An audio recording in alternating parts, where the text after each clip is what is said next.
marami pa rin ang umaasa na tatakbo sa pagkapangulo sa 2016 si Davao City Mayor Rodrigo Duterte.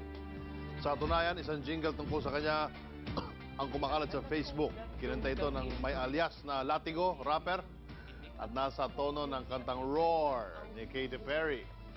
Bisaya ang lyrics nito na binibida ang mga gandang ginawa ni The Punisher. Sa ngayon ay halos 100,000 views na po ito at halos 5,000 shares. Hindi pa matukoy kung may kinalaman ng alkalde sa naturang jingle.